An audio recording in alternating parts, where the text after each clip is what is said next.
prêt pour une nouvelle vidéo. J'arrive pas à croire que mon père m'a encore laissé avec toi. Ouais, bah moi j'arrive pas à croire que petit écureuil soit encore là. Mais moi j'arrive pas à croire que Paul Le Guen soit encore là. Mais quoi? Bon, vu que nous avons dépassé octobre depuis un certain temps, et que comme mon cher collègue Archéo, je loupe le coche à chaque fête, je pense que nous allons pouvoir aborder un de mes sujets d'automne que je n'ai pas pu utiliser l'année dernière. Ce qui montre que ton professionnalisme est égal au sien. Toi me cherche pas, rappelle-toi que je suis ton babysitter, hein. Thanksgiving? Non. Halloween? Les méchants Disney. Il était temps que j'en parle quand même.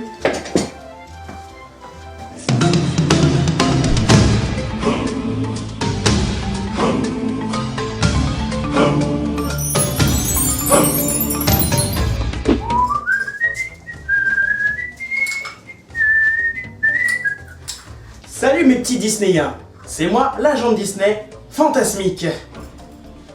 Ouais, j'ai changé de décor, c'est un peu moins sobre que la dernière fois. Dans le dernier épisode, nous avons abordé le sujet des sidekicks et à quel point certains se faisaient maltraiter par les méchants. Pour des raisons discriminatoires, un certain méchant, un certain crocodile, ne sera pas inclus dans l'émission d'aujourd'hui. C'est ton employeur, tu n'as pas vraiment le choix. Ouais, enfin, tu m'as menacé de lui dire quand même. La menace? Y'a que ça de vrai. Hey, c'est pour ça que t'as des problèmes avec la police d'ailleurs. Mais même si c'est un petit peu évident, quel est l'intérêt d'un méchant? Ah là là là là, les méchants. Par où commencer? BD, films, livres. Les méchants sont un point aussi important que les héros. Un méchant est là pour faire obstacle, déclencher l'histoire, provoquer les rebondissements, mettre une dose de maléfice dans une histoire. Mais le sens d'un méchant peut être différent et séparé en plusieurs catégories. En tout cas, chez Disney. Plusieurs catégories s'offrent à nous dans le monde de Disney.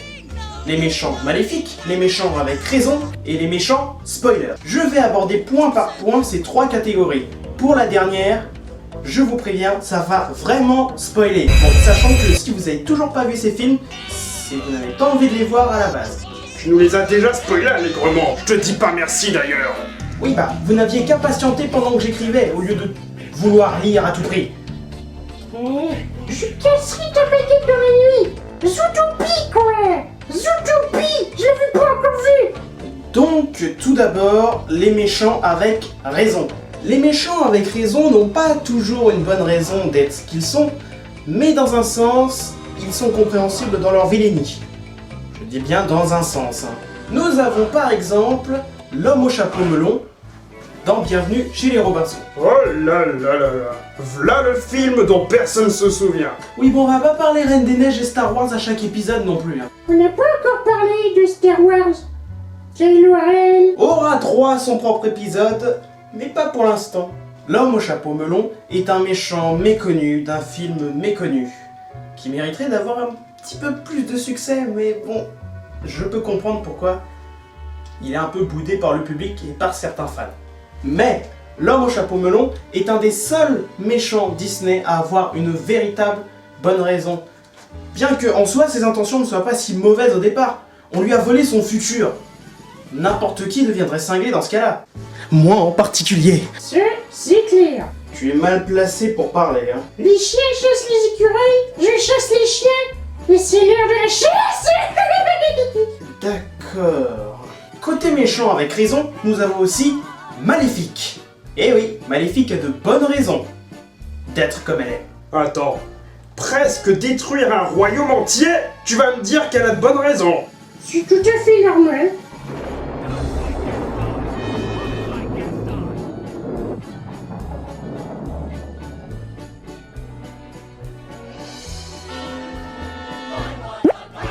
Réfléchissez un tout petit peu. Avant la naissance d'Aurore, Maléfique n'avait rien fait de si maléfique que ça.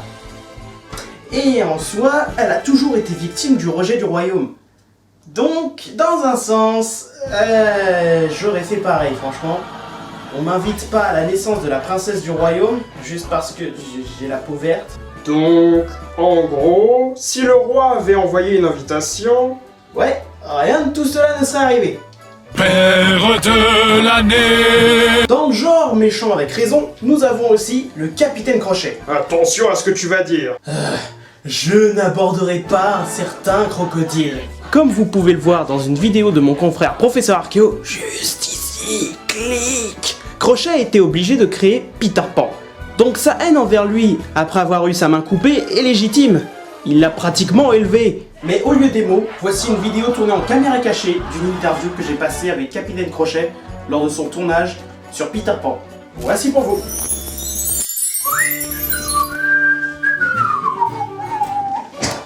Donc, Capitaine, vous me parliez de votre expérience avec Peter Pan la semaine dernière. J'aimerais que nous revenions là-dessus. Oh oui, c'est toujours la même chose avec lui. Oui, donc c'était une dispute, c'est ça? Il refuse de tourner pendant des heures, mais par contre tout doit être fait à toute vitesse quand il daigne venir participer. Mais après tout, ce n'est qu'un enfant, ça peut être compréhensible qu'il fasse quelques caprices, si on peut dire ça. Il a plus de 200 ans, niveau enfant on repassera. Mais en tant que mentor, vous ne pouvez pas le raisonner. La dernière fois que j'ai essayé de faire ça, il a quitté le pays imaginaire pendant 2 semaines. Donc, un instant. Donc, de ce que je regarde par rapport à votre dossier, ouais, j'ai mal rangé, je sais. Je préconise que vous continuiez de travailler avec Disney, mais qu'aussi vous acceptiez les conditions de Monsieur Peter Pan. Et en échange, il devra faire un effort lors des tournages. Me faire poursuivre par le crocodile en faisant des ricochets sur l'eau? Vous voulez vraiment que j'accepte ça? Mon agence et moi-même allons négocier pour vous. Mais je ne garantis pas que le coup du crocodile puisse être retiré du film. Merci, on peut compter sur vous, comme toujours. Ouais, on peut dire que je n'ai pas perdu la main. Hey. J'ai fait passer des pirates par la planche pour moins que ça. Oui, pardon, je ne recommencerai pas. Il s'est mis en honte devant un pirate. Eh oh, au lieu de te moquer, on en parle de ton boulot auprès d'un chien qui a le quart de ton cerveau? C'est bon ça. Nous avons ensuite nos chers méchants maléfiques, qui n'ont aucune raison d'être méchants, juste, ils aiment être méchants, ou c'est une raison égoïste, pas de raison. Dans ce jour-là, nous avons notre cher Chernabog, difficile à dire ça, cher Chernabog, bon bref, le prince des ténèbres sur le mont Chauve. Tu avais fait une interview avec lui pendant Fantasia, non? Ouais, j'en avais une, mais... Oui, monsieur Chernabog, oui. On vous promet qu'on négociera avec Monsieur Mouse pour votre apparition dans Fantasia. Et vous pourriez arrêter de damner mon bureau, s'il vous plaît, ce serait cool. Oui, on négociera aussi votre apparition dans les parcs. Mais s'il vous plaît, arrêtez votre déluge d'horreur et faites ça dehors, s'il vous plaît.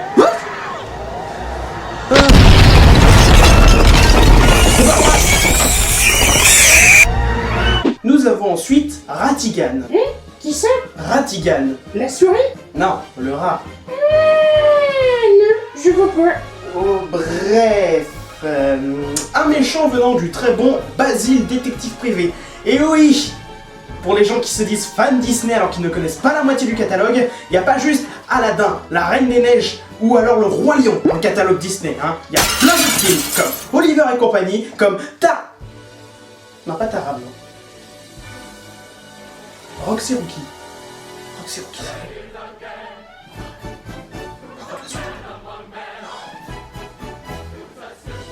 Nous avons ensuite l'effrayante Cruella de Vil, qui, à part pour se faire un manteau, n'a aucune raison de poursuivre ces pauvres petits chiots. Les vegans la détestent. Oui, moi aussi d'ailleurs. Quoi? T'es vegan? Non, je suis pas vegan, non. Mais la maltraitance des animaux, c'est non. Voilà, comme ça c'est dit. Tu accueilles 2 animaux sans permis et les utilises dans un but vidéoludique. Pas très Brigitte tout ça. Je vais te renvoyer chez ton père, toi, ça va aller vite. Tu peux pas, tu as besoin d'être payé. Oui, mais... Yep, plus d'arguments, on change de plan. Donc, comme nous disions, c'est la dernière fois que tu changes de plan pour moi. Après ce florilège de méchants très méchants, On dirait une émission d'éveil pour les enfants. Oh là là, méchant très méchant. les nerfs ces deux-là, allons du côté des méchants spoilers. Je mets le warning ici, je mets le warning ici. Vous entrez en zone spoiler Disney. Tout d'abord, question méchant spoilé. Attention, je vais spoiler la Reine des Neiges. Si vous ne l'avez pas vu, c'est que vous ne voulez pas le voir. Nous avons Hans des îles du Sud. Je savais que tu ne résisterais pas longtemps. Tu dois être concurrent. Oui, bah, faut bien parler de Frozen de temps en temps, hein. Ah là là là là. Monsieur des îles du Sud, brushing parfait et chanteur né, mais véritable tête à claque une fois son plan révélé. Ouais, comme petit écureuil. Va voir où je vais te la mettre, la claque. Donc, ce méchant peut être très intéressant, un peu moins qu'Elsa quand même, hein. Oui, c'est l'antagoniste, hein, je suis désolé, on y revient plus tard. Et ce méchant nous permet de nous pencher sur un domaine très célèbre du cinéma, le twist. What a twist! Attention, je vais donner des exemples de films en les spoilant. Si vous comptez voir ces films, avancez un peu la vidéo. Juste là. On est entre nous? Ok. Le twist au cinéma peut être employé de diverses manières par les réalisateurs, maîtrisant son histoire. Ou pas. Quelques exemples. Nous avons par exemple Fight Club, où il est révélé que le héros était le second rôle depuis le début. Je vois pas comment on peut l'appeler autrement, hein. Même si c'est Brad Pitt, c'est un second rôle. Nous avons ensuite le film Trouble Jeu, où, depuis le début, c'était le père qui commettait tous les crimes et qui était en fait schizophrène. Et un deuxième twist est présent dans le film, on découvre que la fille, elle aussi, est victime des mêmes symptômes. Mais un des twists les plus célèbres du cinéma, attention, je vous aurais prévenu niveau spoil! Bruce Willis est mort depuis le début du film dans Sixième Sens. Amorcé au début du film par le coup de feu d'un ancien patient, le film se poursuit normalement, montrant un Bruce Willis se comportant en psychologue comme il l'a toujours fait et ayant des problèmes avec sa femme. Sauf que depuis le début, Willis est un fantôme, visible uniquement par le petit Danny, l'enfant dont il s'occupe. Sa femme ne l'ignore pas, mais ne le voit pas. Night Shyamalan nous montre ici la maîtrise de son histoire. Mais bon, on n'a pas toujours des bons twists. Sérieusement, Shyamalan, des plantes, sérieusement. Pour en revenir à Disney, le méchant twist est une mode récente des studios, commençant environ vers les mondes de Ralph avec Turbo. Mais pour les studios Pixar, c'est depuis Monstres et compagnie avec Waternoose que le méchant twist existe. Mais attention, les méchants twists ne doivent pas être confondus avec les méchants traîtres, parce que les méchants traîtres sont souvent identifiés dès le début du film, comme par exemple l'équipe d'Atlantide, l'Empire perdu. Je suis désolé, ils sont suspects depuis le début. Depuis le début, on sent qu'ils vont faire une crasse à Milo. Si vous l'aviez pas vu venir quand même... En même temps, qui ne voudrait pas s'enrichir avec une cité perdue? Moi, À part tes noisettes, y a pas grand chose qui t'intéresse. je suis un écureuil simple. Oui, dans tous les sens du terme d'ailleurs. Effectivement, j'ai compris. Va te faire foutre. Certains fans Disney, dont moi, avons vu que ces derniers temps, certains youtubeurs soulignaient que les méchants étaient sous le déclin. Mais est-ce vrai pour autant? Je ne pense pas. Les méchants évoluent, à leur façon, bien entendu. Mais la différence avec certains anciens méchants tels que Maléfique, ou encore la méchante reine, pour ne citer que les plus anciens, c'est que les héros n'avaient pas tellement de psychologie développée. Sans psychologie, il faut un antagoniste plus intéressant que le héros, pour que le héros puisse le battre. Mais de nos jours, nous avons des personnages principaux avec des psychologies compliquées. Par exemple, Maui et Moana. Je ne tolère pas le changement de nom de Moana, dossier clos. La détermination et l'inexpérience de Moana causera de nombreux problèmes sur le voyage. Et l'orgueil de Maui est un obstacle encore plus grand que Tamatoa le crabe, qui est le seul vrai méchant du film du coup. Prenons un autre exemple, je vais spoiler Zootopie. Maintenant qu'on est seul, Bellwether dans